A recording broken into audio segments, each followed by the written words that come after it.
We often hear about insulin resistance in relation to PCOS, but how really insulin influences our hormonal balance? Let's find out. Welcome to Holistic Ovaries. I am Agnese, and for now, every 2 weeks, I will post a new video about polycystic ovary syndrome because our holiday is here. If you didn't subscribe yet, please subscribe because I will post a lot of information about how to manage symptoms of polycystic ovary syndrome. If you already subscribed, thank you for being here. The more you know about PCOS, the better health decisions you can make. Okay, but before we talk what is insulin resistance, let's have a look what the symptoms look like.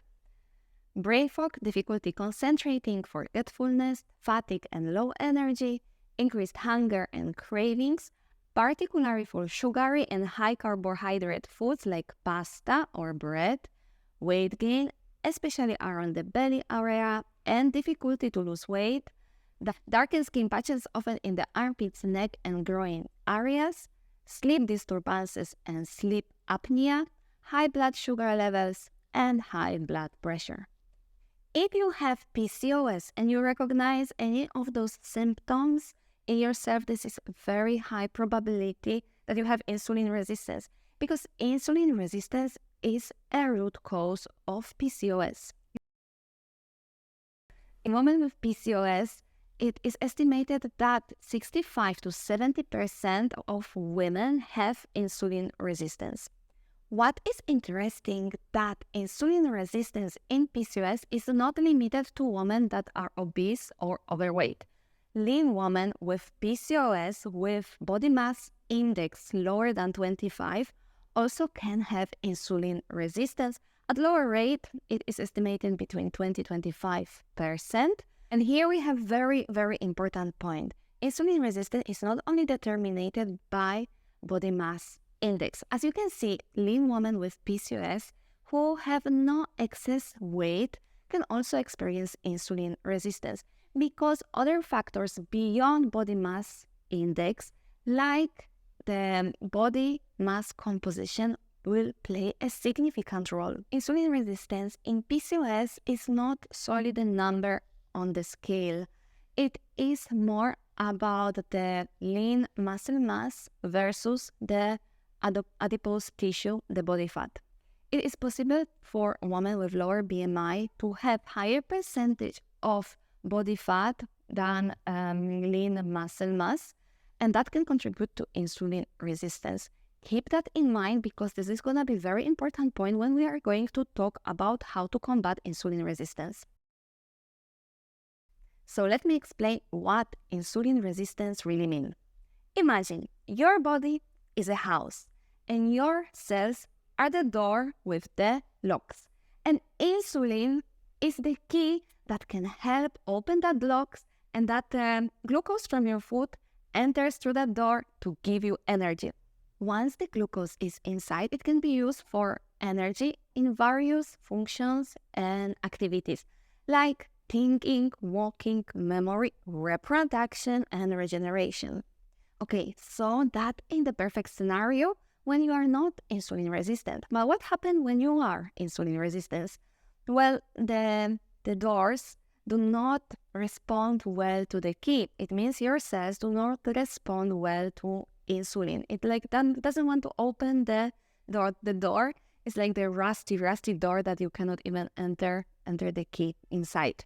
When this happens, the body has to produce more and more insulin so the cell open up and the glucose enter inside. It's like using a bunch of extra key that can open the door, but if your cell do not respond well to insulin, the glucose cannot enter in, so it stays in your blood, causing the high blood sugar levels. So your cell do not get the glucose for energy, and because you do not have energy in your cells, you feel sluggish, tired, deconcentrated, you have no energy to do anything. And additionally, you feel hungry even if you just already eat a meal. But this is not the end of the story. The high insulin levels in your blood cause ovaries to produce more androgens. And that can lead to the symptoms that associated with PCOS, like irregular menstruation, lack of ovulation, and also because of the high androgens, you get the symptoms like acne, hirsutis, or hair loss.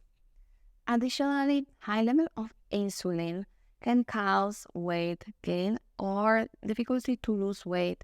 Because imagine that if your cells are out of energy, your body thinks that you need to eat more. So it sends other hormones to increase your appetite. That's why you feel always hungry. And also because you feel tired, you feel hungry, you think like you need to eat. So how to combat insulin resistance? To combat insulin resistance, we want to actually make our cells sensitive to insulin again. Once the cells are sensitive to insulin, then recognize and let the insulin in so all the glucose can enter the cell and to give it energy. As the glucose enters the cells and gives you energy, there is less glucose in your bloodstream, and your liver will recognize that and produce less insulin. Less insulin in your bloodstream, less androgens in your body, and the better your symptoms and hormonal health when it comes to PCOS. So let's talk about the steps. Number 1, including protein-rich food to your meals, especially at breakfast, can make your cells sensitive to insulin. Also, it will make you to feel more satisfied with your meals. That can lead to less overeating and cravings for carbohydrates. Number 2, build your muscles. Here, the building muscle mass is actually more important than losing weight itself, because muscle tissue is more metabolically active and can make your cells sensitive to insulin again. So include in your routine at least 3 times a week and exercise that are with weights, weightlifting, or body resistance or body weight exercises. Make them slow so you are not over stressing your body. And remember to add proteins. Number 3, add healthy fats when you want to have a simple carb. When consuming carbohydrates, like you want to eat bread or pasta or even banana, always combine it with some healthy fats like avocado or peanut butter or some nuts, because this is going to slow down the absorption of glucose in your bloodstream, and this also will improve the sensitivity to insulin in your cells. This approach can help to reduce spikes of blood sugar levels and sustainable release of energy. Number 4, intermittent fasting, but fast like a woman. Honestly, I was quite reluctant to talk about this, and I will tell you soon why. But intermittent fasting, the technique, can be very useful, as when you fast, you tap into different metabolic processes. Intermittent fasting, it is the eating pattern when you cycling on between periods of fasting and eating.